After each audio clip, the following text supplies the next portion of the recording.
Que bom que eu tô aqui hoje, que bom que você tá aí hoje me esperando. Eu preparei uma sessão muito bacana para vocês. Lembre-se que eu preciso que vocês tenham lápis e papel aí, porque nós vamos fazer anotaçõezinhas. Para hoje eu também preparei um olhar para dentro da gente, né? Então, o nosso tema de hoje vai falar um pouquinho de autorresponsabilidade, a nossa com os nossos filhos, como ensinar os nossos filhos a ter tudo isso.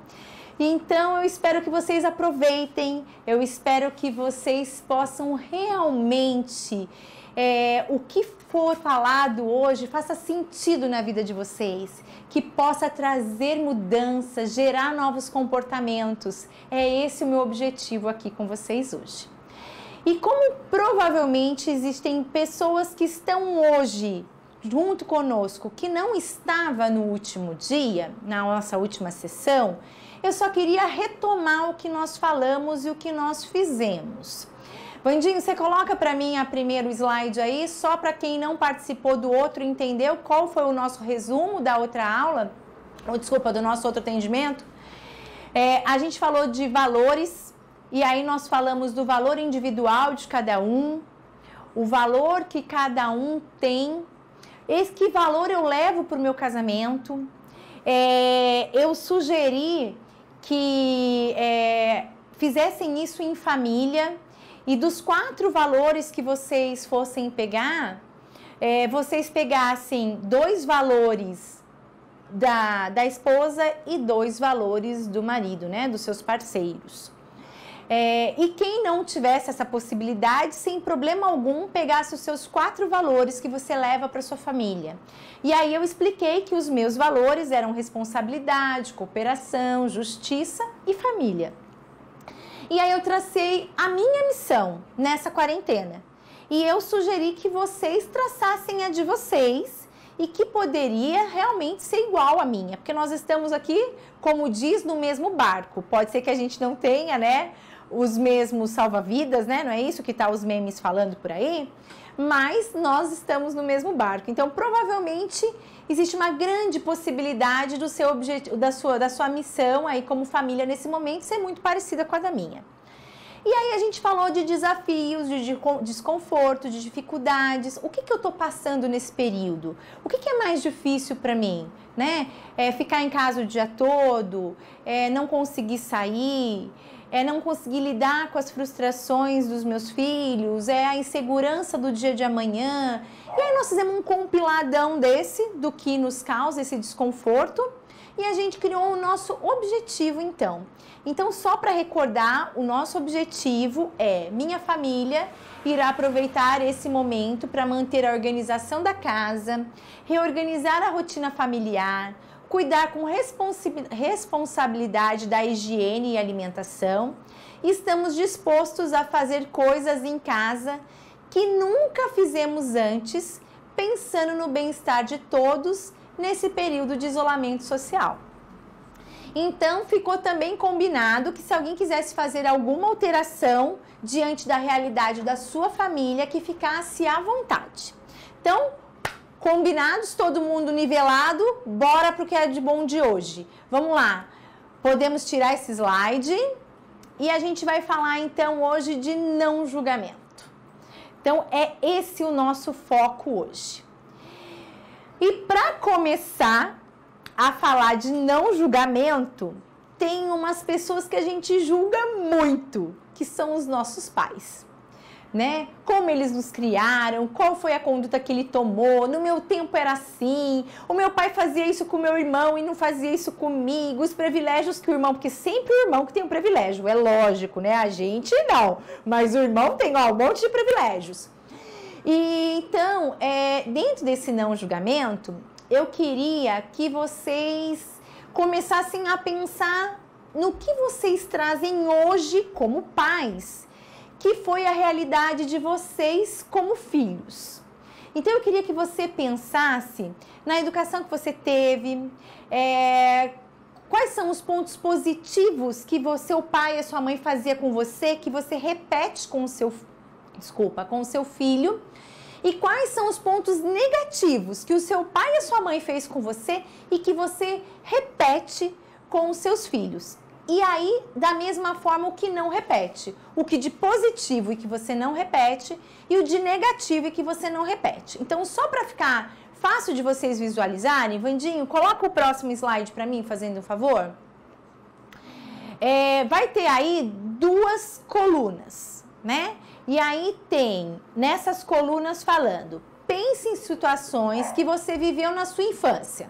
Então, na primeira parte, repete na educação do seu filho, positivas e negativas. Então, eu vou dar um exemplo só para vocês entenderem. Positiva que eu repito com os meus filhos. Ir na feira, que eu adorava ir na feira com meu pai. Sei lá, ir na missa, porque a minha mãe que me levava na missa e à missa. Pode ser fazer cosquinhas antes de dormir, o horário de rezar, fazer os alimentos saudáveis para os meus filhos. Então, isso era positivo e eu repito. Estou dando alguns exemplos. E negativa? O que minha mãe fazia de negativo que eu repito? Então, assim, ela gritava comigo, eu grito de vez em quando com os meus filhos. Ela falava assim, aqui quem manda sou eu, e eu odiava, e eu faço isso com os meus filhos. Você não é todo mundo, né? Quem já não escutou isso? Mãe, mas o meu amigo Mar, mas você não é todo mundo. Eu não gostava disso, mas eu repito com os meus filhos. E aí que você não repete na outra coluna. Então, coisas positivas que você não repete. Às vezes, por exemplo, a gente pode pegar os mesmos exemplos. A minha mãe me levava na missa, eu gostava, era um momento muito bacana e eu não faço isso com os meus filhos. A minha mãe se dedicava à alimentação e hoje eu não repito isso, era positivo, porque eu não tenho tempo, porque eu não sei cozinhar, não importa o porquê. E as negativas também. O que a minha mãe fazia de negativo que hoje eu não repito? E pode ser também dentro do parâmetro de cada um aí, né? Então, às vezes a minha mãe gritava e hoje eu tenho autocontrole e não grito com os meus filhos. Então, eu vou colocar para vocês uma música especial que o YouTube fez lá para os enfermeiros, para os médicos da Itália. E no período dessa música, você vai ter o tempo para escrever aí. Então, nós vamos deixar a tela para você não se perder. Então, lembrando, repete positivo e negativo e não repito, positivo e negativo. Vandinho, pode soltar a música. O tempo da música, certo, pessoal? Então agora que vocês já tiveram esse tempinho para recordar de um pouquinho da educação que os nossos pais nos deram, né? Eu vou te pedir para fazer uma outra coisa antes da gente continuar. Diante de tudo que você foi lembrando, das coisas que você foi anotando, se você pudesse voltar no tempo, quais sugestões você daria aos seus pais de como te educar de uma maneira mais efetiva para você ser realizado e feliz? Então, para não ter dúvida, o Vandinho vai soltar essa tela também agora para gente, para ela ficar a frase aí para vocês. E eu quero que vocês pensem. Gente, pensem em algumas coisas e anote. Anote e guarde isso, que nós vamos precisar aí disso mais lá no finalzinho da nossa atividade de hoje. Mas eu acho que é muito importante todo mundo que está assistindo agora se envolver e participar da maneira que eu estou sugerindo, para que isso realmente faça sentido para a gente no final. Então, anota aí, né? Se você pudesse voltar no tempo, quais eram as sugestões que você daria para os seus pais para que você fosse uma pessoa mais realizada e mais feliz? Vamos lá. Vou esperar um pouquinho também para você ter esse tempinho aí para pensar.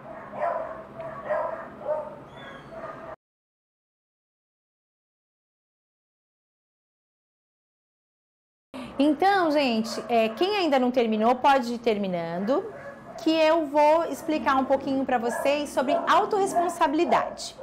E para a gente começar a falar de autorresponsabilidade, eu trouxe um videozinho de perto de 4 minutos, que muitas pessoas podem ser que já tenham visto esse vídeo. Pode soltar, Vandinho. Esse vídeo é do marshmallow, isso mesmo. É um teste que se foi feito. Esse teste foi feito nos Estados Unidos com crianças. E aí vocês vão avaliar esse vídeo agora. E dentro desse teste se deu um marshmallow para algumas crianças e a orientação era que eles não comessem. E aí a gente vai ver o que aconteceu com as crianças. Tudo certo aí para soltar? Vou soltar já. Calma, tá soltando. 1, 2, 3, vamos. Então, gente, esse vídeo é sensacional, né? A gente fica se colocando, assim, pensando nos nossos filhos, o que eles fariam se a gente colocasse o marshmallow, né? E é bom que a gente pense mesmo sobre isso. Em sua opinião, quais os possíveis reflexos na vida adulta desses dois tipos de atitude? Daqueles que foram capazes de aguardar e depois poder comer conforme a orientação e daqueles que comeram antes. Será que na vida adulta teve alguma diferença? E esse é o objetivo dessa pesquisa, né? E aí depois, quando eles cresceram, eles foram avaliar esses adultos. E por incrível que pareça,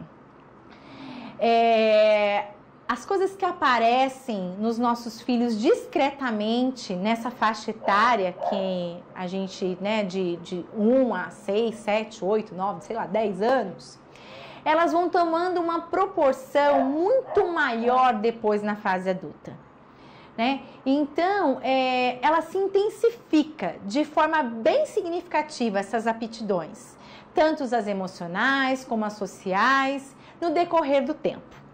Então, os que conseguiram se segurar ali, que foi difícil, elas foram avaliadas lá na adolescência, eles eram mais determinados, eles conseguiam conter os impulsos deles, eles tinham uma competência acadêmica diferenciada, eles eram capazes de expor as ideias que eles tinham em palavras. Eles conseguiam se concentrar de uma forma melhor, eles conseguiam fazer planos, seguir esses planos. E será que é isso que a gente quer para os nossos filhos? Né? Então, é bom a gente pensar como a gente está educando essas crianças, se é isso que nós queremos para eles, né? Então, a gente precisa mostrar para as crianças que saber esperar é vantajoso. Num mundo que hoje a gente dá um clique no Google e o mundo está à nossa frente, é muito difícil esperar. Até pra gente hoje em dia é difícil esperar, né? Então, a gente precisa ensinar para eles que a gente tem que colocar atenção nas coisas, né? Mas elas não acontecem de forma imediata. E isso traz, além de tudo que eu já falei, a perseverança da gente chegar num objetivo. E aí a gente vai ficar pensando agora, né? Então as crianças tiveram esse tipo de comportamento. E qual que é a autorresponsabilidade minha como mãe? Né? O que eu tenho que fazer? E aí eu peguei aí alguns pontos importantes para a gente estar conversando um pouquinho hoje. Primeiro que é as crianças adultinhas, vamos chamar assim, né? Hoje em dia a gente vê as crianças usando roupas, maquiagens, tendo comportamentos, às vezes falas e às vezes até agenda de adulto. Todos os dias tem compromisso, sai de uma coisa, entra no outra. Então, a valorização de muitos afazeres, né? É um modelo adulto e o afastamento do lúdico, do ser criança, do brincar, do ócio criativo. Lembra do áudio que a nossa querida Jaqueline Mazeu, nossa psicóloga, mandou pra gente? Né? Da importância das crianças terem um momento de fazer nada. Se a gente coloca muitas coisas para essas crianças fazerem, a gente pula as fases. E eles irão se transformar em adultos mais fragilizados e terão dificuldade de caminhar sozinhos, porque eles não passaram por cada fase que eles precisavam passar. Aí a gente vai ter também, eu acho, Vandinho, que tem uma tela para você colocar aí disso, não tem? De erotização, para o pai poder... Então tá no ar? Beleza. Outra coisa, gente, é a erotização precoce. né? Acesso às informações inapropriadas para a criança. A gente não consegue controlar tudo que eles têm acesso, principalmente com a internet, né? Mas a gente tem que tentar, então, tomar um certo cuidado.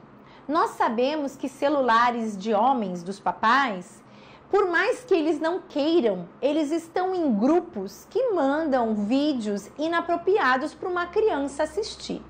E muitas vezes esse celular fica de fácil acesso para essa criança.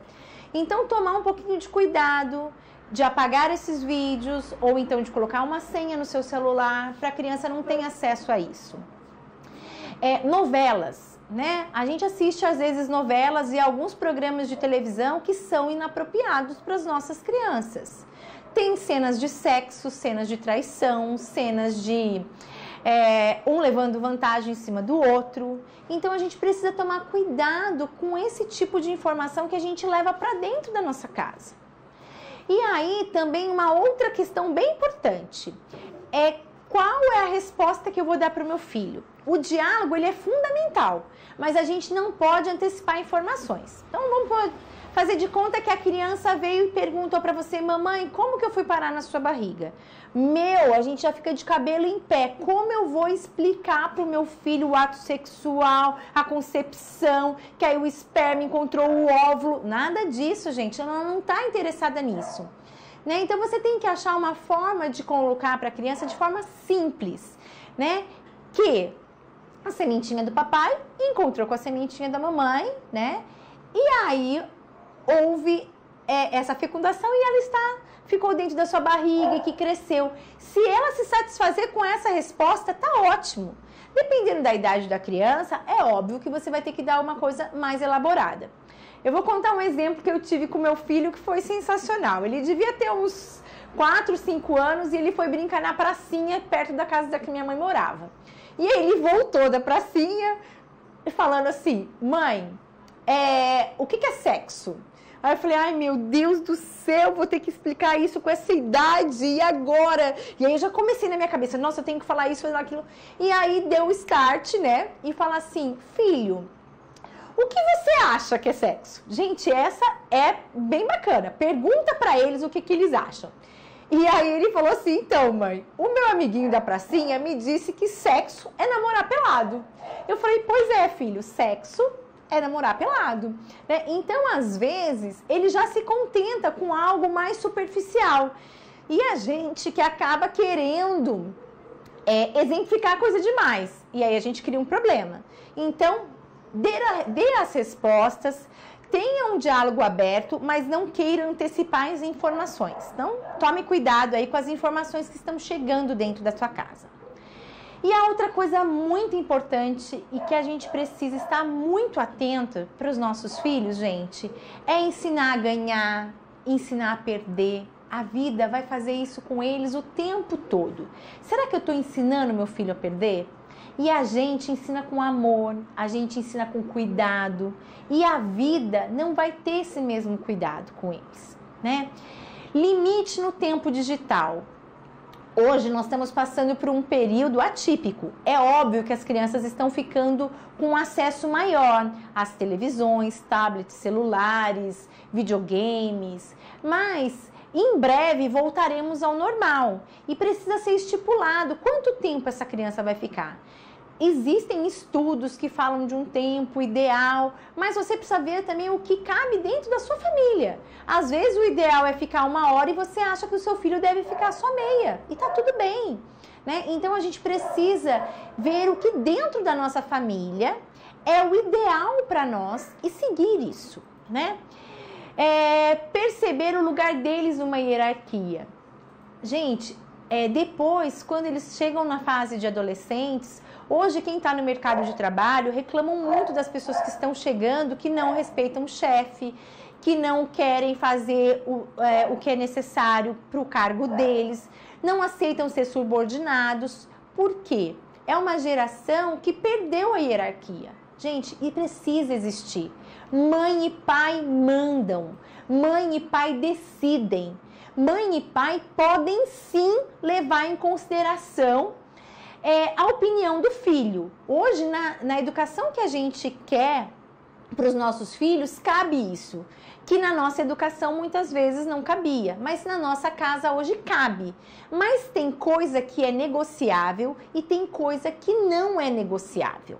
Então você que determina isso. Filho precisa de limite. Para vocês terem uma ideia, imagine vocês num prédio de 20 andares, lá em cima olhando para baixo. Nós pais somos como se fosse o parapeito. Se você não tem um parapeito nesse prédio, você vai ter um medo muito grande de olhar lá para baixo. Mas se você confia nesse parapeito que está nesse prédio, você vai ter coragem de olhar para baixo.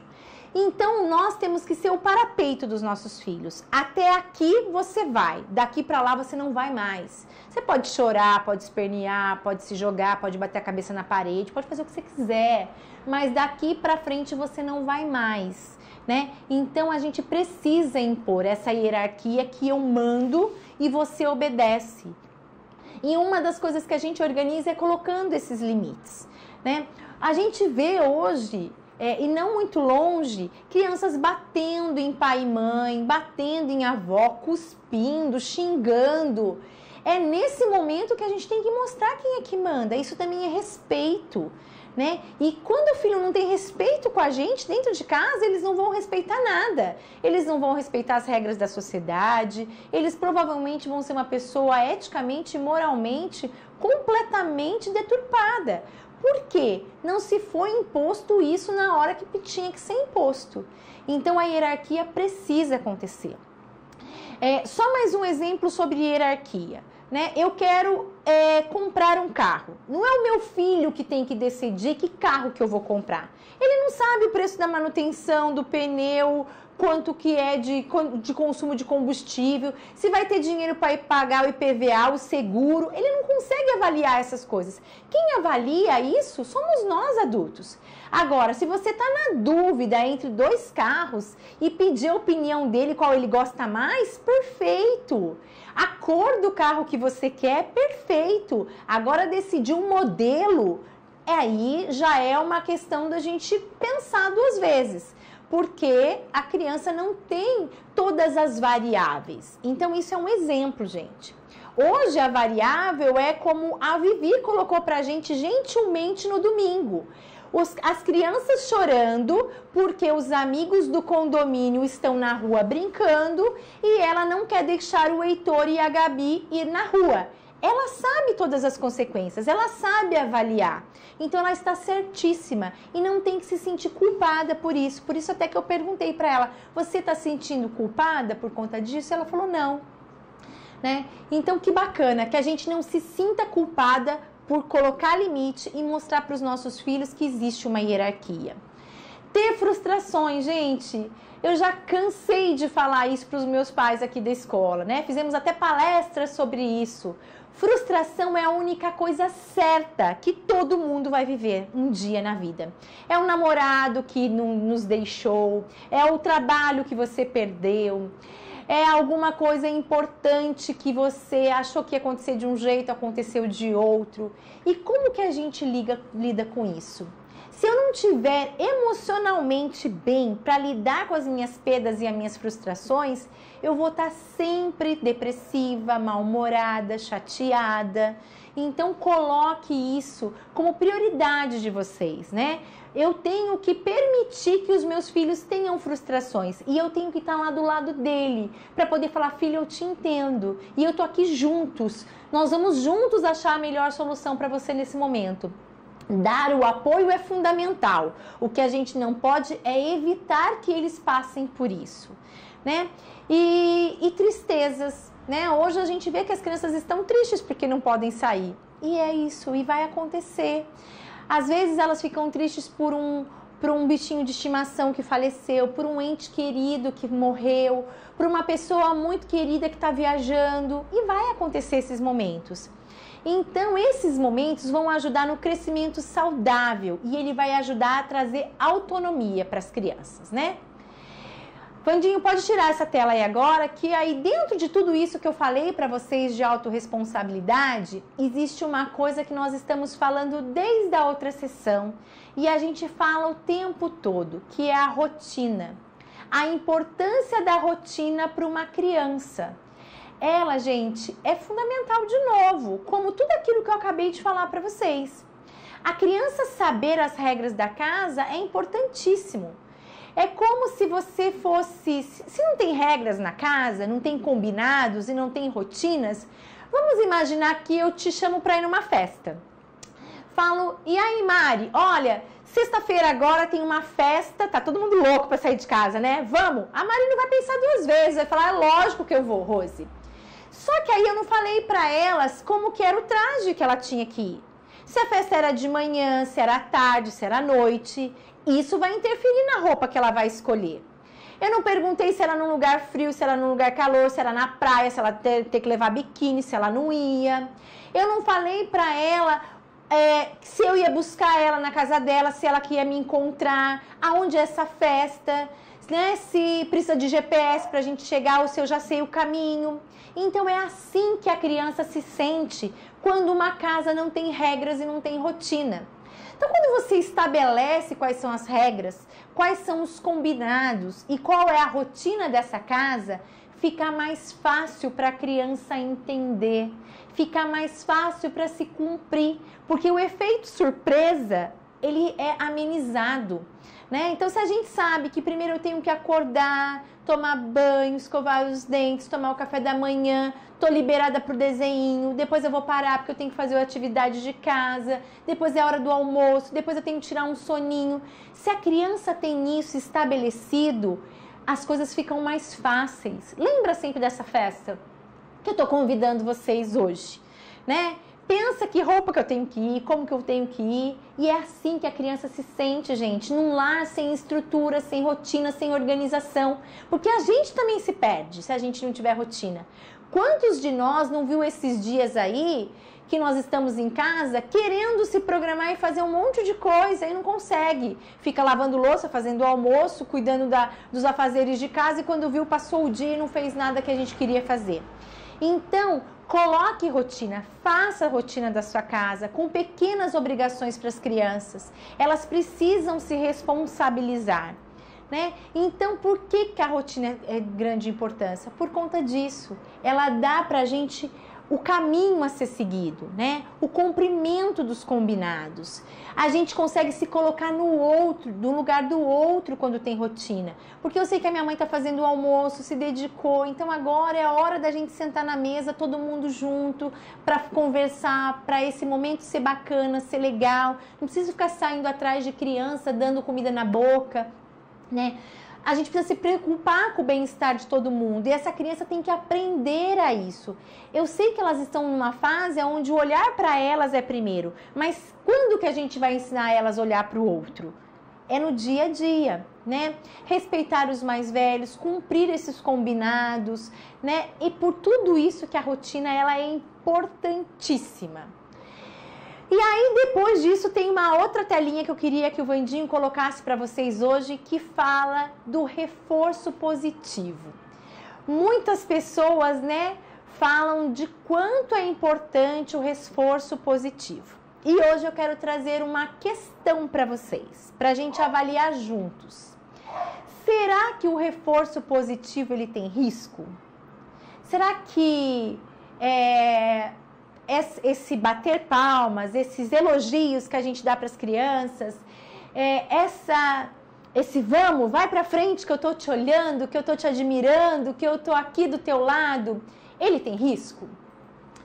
Pensa um pouquinho aí. Será que sim? Será que não?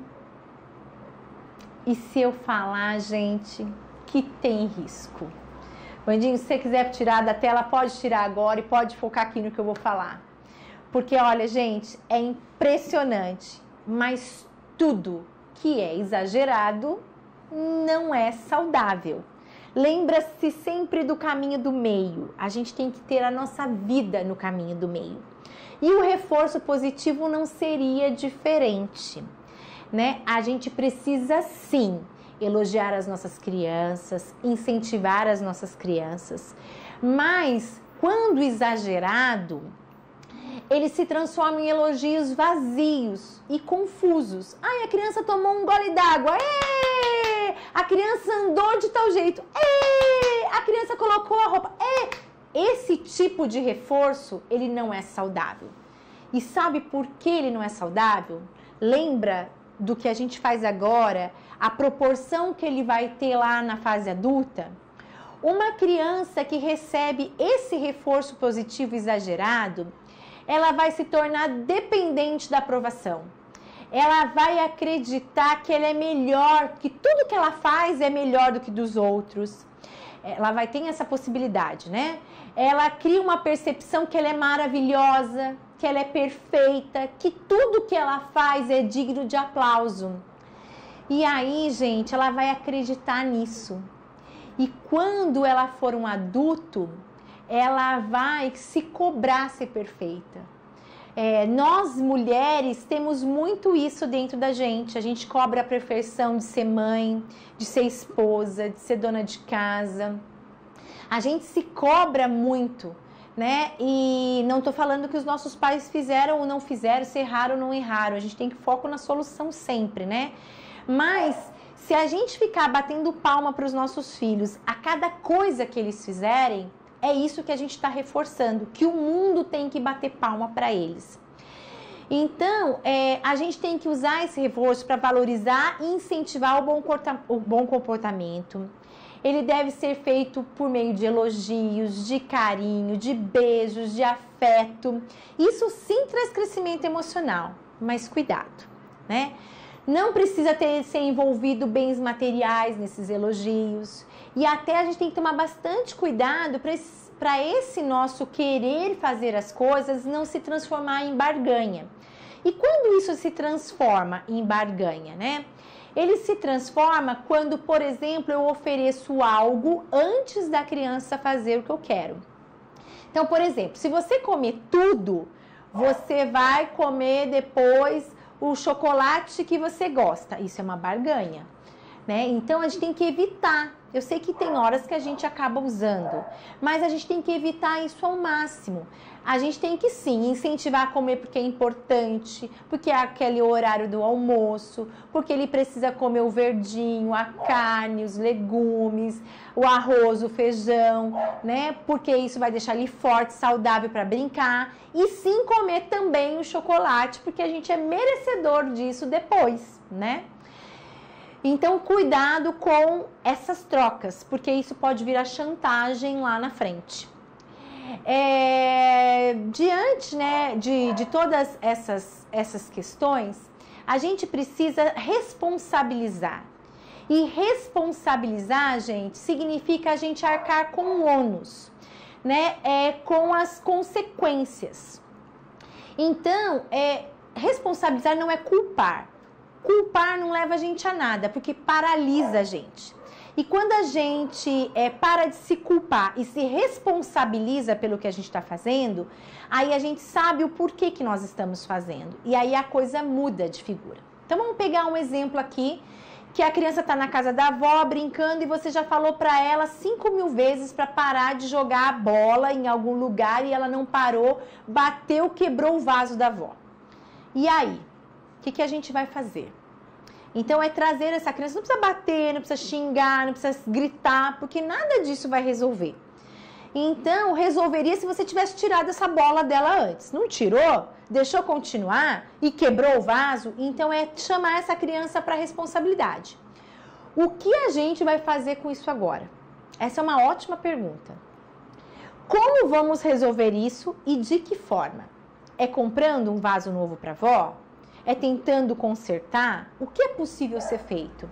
E mesmo que ela tenha que ficar sem o presente que ela tanto queria na próxima data comemorativa, que seja aniversário, dia da criança, Natal, sei lá, os combinados da sua casa. Mas ela pode perder algo para poder restituir esse vaso que ela quebrou. Isso é responsabilidade, gente.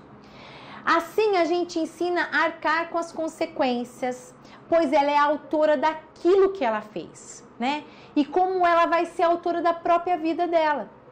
Muitas vezes a gente vê as pessoas se vitimizando, jogando culpas no outro. Por quê? Porque a vida inteira não se foi cobrada a ter responsabilidade. E aí, quando se é cobrado, ela se vitimiza, porque é muito mais fácil jogar a culpa em outra pessoa, né? Ela tem as artimanhas de não assumir a responsabilidade dela. E não é isso que a gente quer para os nossos filhos, né? Então, temos que tomar cuidado com as coisas que a gente fala e como a gente faz. Olha, um outro exemplo clássico que existia, que eu via muito, até que faz tempo que eu não ando ouvindo isso, mas é um clássico. A criança tá brincando, tal, vai e bate em algum móvel. Vamos fazer de conta que é na mesa, bateu no canto da mesa. E aí começa a chorar, tal, e aí a gente fala, vem cá, deixa eu dar um beijinho pra sarar. E aí o adulto vai lá e fala assim, mesa feia, você bateu na Cecília, não pode bater. E aí o que você fez nesse momento? Você tirou a responsabilidade dela e jogou para a mesa. A mesa está estática, parada lá, a culpa não é da mesa. O que a gente tem que falar para Cecília? Ai, Cecília, vem cá, deixa eu dar um beijinho, mamãe vai ver o que aconteceu. Mas filha, você tá vendo que a mesa tá aqui? Então da próxima vez você tem que tomar cuidado. A hora que você for passar perto da mesa, ou perto da porta, ou perto da cadeira, toma cuidado para você não bater. Porque se você bater, vai machucar. E dependendo do machucado, a gente vai ter que ir pro médico, vai ter que tomar remédio. Então, vocês percebem a diferença, gente? Da gente jogar a culpa, tirar a culpa da criança e jogar no outro e responsabilizar ela pelos atos? É isso que a gente tem que fazer com os nossos filhos diariamente, né? E, enfim, eu quero que vocês pensem um pouquinho nas ações que vocês estão tendo, se vocês estão fazendo isso ou não, né? E o que eu faço com todas essas informações agora, né? A gente precisa ensinar os nossos filhos a resolver as questões da vida, o que realmente faz sentido para eles, né? E assim eles serão suficiente. A minha psicóloga vive me falando isso, que a gente precisa ser necessário e suficiente e não mais do que isso, né? Isso é na saúde emocional, social. Então, sem depender ou culpar os outros. A gente não precisa ficar dependendo dos outros para ser feliz. E a gente também não pode culpar os outros porque a gente não é feliz, por exemplo, né? Felicidade é uma coisa que a gente fala muito, as pessoas falam muito. Você é feliz? Porque, assim, a gente tem que buscar dentro da gente a felicidade. Eu não posso responsabilizar uma outra pessoa por uma coisa que é tão importante para mim. Na verdade, eu tenho que estar bem, eu tenho que fazer as coisas da melhor maneira possível para que eu possa me dedicar ao máximo em fazer o outro feliz. E quando eu me disponho a fazer o outro feliz, você pode ter certeza que o outro vai se dispor a fazer você feliz também. E isso vira um ciclo. Isso também é bacana para a gente olhar para o nosso casamento. Muitas vezes as pessoas se casam esperando que o outro faça ela feliz. Quantas vezes a gente já não escutou isso? E a gente tem que pensar diferente. Eu tenho que pensar em o que eu estou fazendo e o que eu posso fazer para deixar o outro feliz. Então, quando a gente muda esse paradigma, muita coisa pode mudar na nossa vida. E aí eu trouxe para vocês, para ajudar em tudo isso, o que a gente chama de perguntas reda. Vandinho, solta aí para mim, fazendo o favor. O que quer dizer perguntas reda? São perguntas que trazem reflexão, decisão e ação. Por isso que chama a abreviação dela de reda. Eu vou mandar para vocês que estão no nosso grupo. Se tiver alguém assistindo e não estiver no nosso grupo de WhatsApp, me manda depois no Face uma mensagenzinha falando o seu telefone ou seu e-mail, que eu vou mandar o e-book com essas perguntas para vocês. Mas do que se trata essas perguntas? O que são perguntas redas? As perguntas, elas têm o poder de modificar o nosso humor, a forma da gente ver as coisas, os acontecimentos, a forma da gente responder para o outro a pergunta que foi feita para a gente, como a gente pode tirar as conclusões e assim a gente agir. Tudo isso, a forma com que se é perguntado muda. Quando alguém te pergunta, por exemplo, Grazi, por que você deixou esse copo aí? A nossa primeira impressão do nosso cérebro, isso é neurociências também, tem a ver com neurociências, é de crítica. É como se alguém estivesse nos criticando, né? Então, existem outras formas da gente fazer essas perguntas para que a pessoa que esteja recebendo não receba como uma crítica. E quando, por exemplo, a criança está confusa com as emoções dela, com tristeza, com a decepção, com medo, com raiva sobre determinado fato, geralmente ela não sabe lidar com isso. Então ela chora, ela esperneia, ela faz birra, ela pode empurrar, ela pode morder. E as perguntas, elas precisam levar as crianças a unirem. Lembra que a gente falou lá na primeira sessão de pensamento e razão? Então, quando a gente organiza as perguntas de forma que o cérebro consiga fazer isso, a gente toma uma atitude diferente de decisão e depois de ação, né? Então, a gente precisa fazer essa integração. E essa prática precisa acontecer com os nossos filhos. E outra dica que eu deixo para vocês, dá muito bem com os maridos também, viu? No ambiente de trabalho também. Com mães teimosas que não querem parar em casa também. Então, percebam, eu vou ensinar vocês a fazerem essas perguntas e comecem a perceber como essas perguntas vão mudar algumas coisas na casa de vocês, né?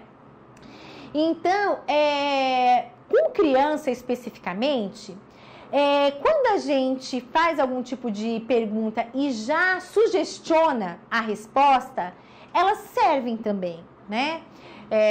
Mas elas, na verdade, funcionam. Mas o que a gente tem que tomar cuidado? A criança, ela reage de forma passiva nesse caso, né? Quando você faz a pergunta e você mesmo já dá a resposta do que ela tem que fazer.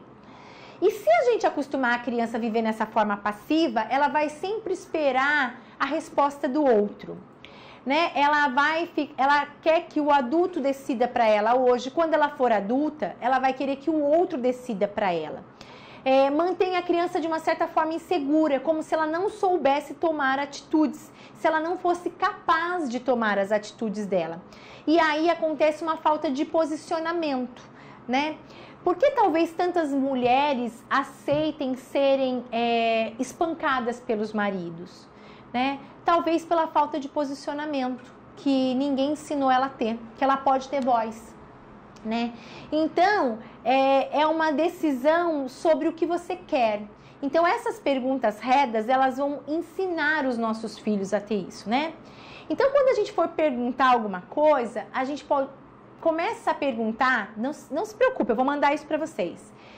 Com qual, para quê, com quem, de que forma, existe alguma outra maneira? Quanto isso é importante para você? Quanto isso significa para você? Quando será feito isso? Se fosse possível, como seria feito? Se você pudesse, o que você fará? O que você poderia fazer? São todas perguntas, que a gente não começou com o porquê, né? Porque, como eu falei, na nossa cultura, geralmente utilizamos para tomar satisfação, né? E o que é sentido sentido pelo outro como uma crítica. Então, leva a pessoa que, geralmente, quando você perguntar alguma coisa por quê, ela se justifica. A primeira coisa que ela faz é se justificar. Então, aquilo que a gente quer que a criança faça, que é refletir, tomar decisão e agir, ela não vai acontecer, porque ela vai primeiro se justificar, né? Então, eu vou dar um exemplo para vocês, por exemplo, assim, desculpa, gente. Um exemplo impregnado de agressividade e desqualificação. Você chega na sala, tá tudo jogado. E aí você já falou 500 vezes, né? Aquela coisa de que os brinquedos estão jogados, tá, alguém vai machucar. E aí você chega e fala: Ei, esses brinquedos nasceram aqui no meio da sala? Vai colocar essa tralha toda logo lá na caixa ou não? Você entendeu o que eu falei? Eu vou ter que desenhar. Então, quando você vem com essa carga, a criança já recebe isso de uma forma também complicada. Agora, olha, um outro jeito da gente falar para o filho guardar os brinquedos que estão jogados, e você já pediu, já falou, né? E ele ainda não guardou. Filho, aonde você pode colocar os seus brinquedos para achar ele amanhã e poder brincar de novo, né? Qual o lugar que a gente combinou?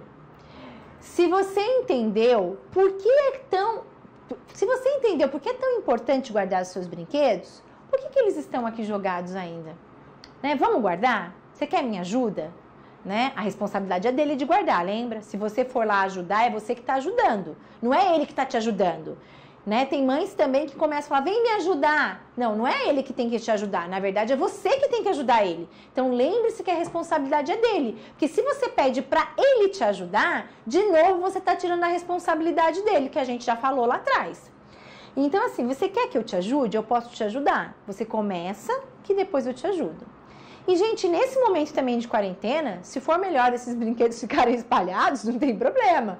Pode até se combinar de ter um cantinho, se junta esses brinquedos e depois brinca de novo.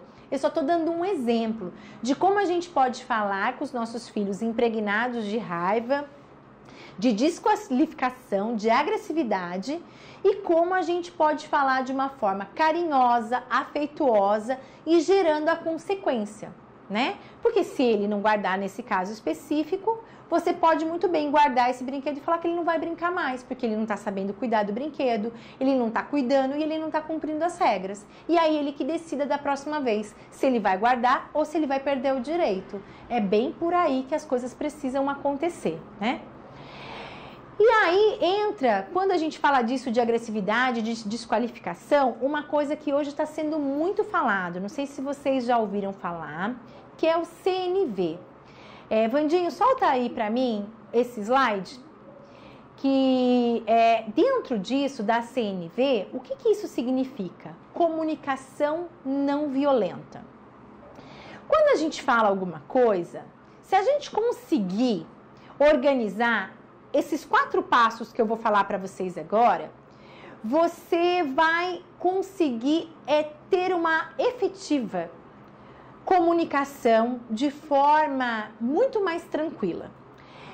Primeiro, você tem que fazer uma observação. É o fato que está acontecendo. Eu peguei um exemplo aqui para a gente usar.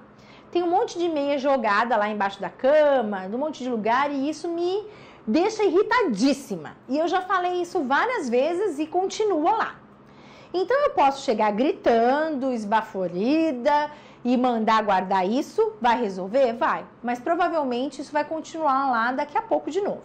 E eu posso trabalhar com a comunicação não violenta, que primeiro é a observação.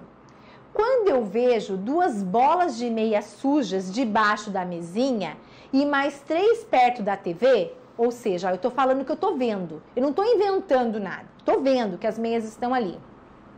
O que eu sinto? Eu fico irritada. E aí, qual que é o terceiro ponto? A minha necessidade. Porque preciso de mais ordem no espaço que usamos em comum. A gente já tem a regra da ordem lá na nossa casa. Então, é um fato, o meu sentimento é que eu estou irritada e a minha necessidade é que essa casa esteja organizada. Aí vem o meu pedido. Você poderia colocar as suas meias no seu quarto ou na lavadora? Então, você percebe quando a gente consegue fazer esse movimento, a nossa verbalização, ela realmente diminui a agressividade, né? E você pede ajuda para a pessoa, você mostra a sua fragilidade, que você está irritada com aquilo. Às vezes a gente tem medo de mostrar as nossas fragilidades e a gente não deve ter medo de mostrar as nossas fragilidades, né? Então, isso também vai mais um ponto para vocês aí, nesse momento que está todo mundo com os nervos à flor da pele, né? A ansiedade do que vai ser o nosso dia de amanhã. Tentar entender, tentar explicar os nossos sentimentos é muito importante também, né? A nossa necessidade e assim fazer o nosso pedido. Lembra lá do álcool gel do marido? Tentar explicar para ele por que para você é tão importante tudo aquilo, né? Conversar, isso é muito necessário. E aí, então, o que eu tinha que falar para vocês hoje de autorresponsabilidade está falado, né? E agora, eu queria que a gente pegasse o papel de novo e a gente precisa anotar as nossas novas ações dessa quinta-feira até a próxima semana. Diante de tudo que eu ouvi aqui hoje da Rose, o que eu vou fazer de diferente nessa semana? Então, Vandinho, se você quiser, solta a tela que mostra aí as conclusões do aprendizado. E eu queria que eles pudessem ir anotando, né? Não precisa fazer desse jeito, tá, gente? Eu fiz assim só para vocês imaginarem aí ficar mais fácil. Quais são as novas ações? Eu vou falar sem gritar, eu vou começar a usar as perguntas sem começar com porquê antes, eu vou tomar cuidado com o meu celular, eu não vou deixar meus filhos escutarem músicas inapropriadas para eles, eu vou rever a agenda do meu filho, será que ele não está com muitos afazeres? Eu vou colocar limite, se eu não fiz a rotina ainda, eu vou fazer a rotina. Eu estou percebendo que eu estou perdendo a mão na questão da hierarquia aqui em casa. Eu vou retomar essa questão da hierarquia. Nossa, percebi que eu não ando deixando meu filho se frustrar. Eu vou tentar organizar de uma forma que quando houver a frustração, a gente vai fazer as perguntas redas para gerar reflexão, decisão e ação. Olha quantas ideias eu estou dando aí para vocês. Então pense aí em algumas novas ações e eu gostaria muito... Tá aberto o nosso WhatsApp, Vandinho? Tá bem. Tá aberto o nosso WhatsApp. Quem quiser mandar algumas novas ações que vai colocar pelo WhatsApp aqui pra gente, pode mandar. Se você não quiser fazer isso agora, também não tem problema. O bom é que você fique com o foco disso. Enquanto eu fui falando, acredito que vocês foram já anotando. E agora eu preciso daquela perguntinha que para mim é muito importante. E isso eu preciso que vocês vão me mandando agora no WhatsApp, porque eu vou lendo aqui e eu vou conduzindo. Por que valeu a pena? Por que valeu a pena vocês, numa quinta-feira, às 5:30 da tarde, no momento de isolamento, parar tudo que você estava fazendo para vir me escutar? Por que valeu a pena? Pode ir mandando as mensagens que eu vou pegar meu WhatsApp agora e vou ver o que vocês estão escrevendo aí, o que vocês estão mandando. Ó, a Michele colocou aqui, super importante para revermos alguns vícios e alguns hábitos, né? Aí a gente começa a perceber, lembra lá no comecinho que a gente falou do que os nossos pais faziam com a gente repete? Olha aí se a gente não repete essas coisas, né? Enxergar por onde a gente tem que mudar, a Dani mandou aqui pra mim. A Amanda, escolher mais as palavras na hora de realizar as perguntas. Sempre erro nisso, vou me policiar mais. O marido tá aqui ouvindo tudo, ó, bem pertinho, viu, Amanda? Vai ajudar isso. A Marinela falou, pra mim as sensações estão sendo mais de autoconhecimento que qualquer outra coisa. Cada nó na garganta que dá, que bom que eu tô fazendo esses nós aparecerem na garganta aí. Que bom, isso quer dizer que eu tô tocando vocês e que tá valendo a pena. Aluma, adorei as dicas sobre as palavras, melhorar a comunicação e usar isso a favor do aprendizado. Vamos lá, gente, vamos mandando. E agora, eu vou... Apesar de eu não ter respostas prontas, né, e evitar aconselhamentos, hoje eu tenho um conselho especial para você que está aí sentadinho me ouvindo. Para cada um de vocês, é um conselho muito bacana. Lembra daquele papel que a gente anotou lá no começo da nossa atividade de hoje, um conselho que a gente daria para os nossos pais? Para que a gente fosse adultos mais felizes, eu quero que você pegue esse papel agora. Então, eu quero que você pegue ele agora. Eu quero que você abra esse papel, respire fundo e leia esse papel, como se o seu filho estivesse falando para você hoje, que esse é o conselho que ele está te dando para que você seja o melhor pai para ele, para que você seja a pessoa que vai transformá-lo num adulto feliz, realizado. Então, olhe para esse papel, leia, vê se você está fazendo isso para o seu filho. Né? Faça o que está escrito nesse papel para os seus filhos, eles vão te agradecer no futuro. Mesmo que eles não agradeçam de forma formal, viu?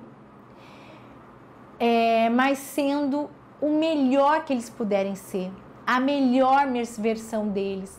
E sabe qual vai ser a retribuição que você vai ter? Saber que você que moldou um ser humano que vai fazer a diferença nesse planeta, vai fazer a diferença nesse mundo, né? Que vai transformar, essa nossa geração vai se transformar e é com a nossa ajuda, né? Está nas nossas mãos fazer o nosso melhor como pais. Então, gente, tô com nó na garganta aqui também, né? Então, obrigada por você estar aí do outro lado. Eu espero ter contribuído mais um pouquinho com vocês.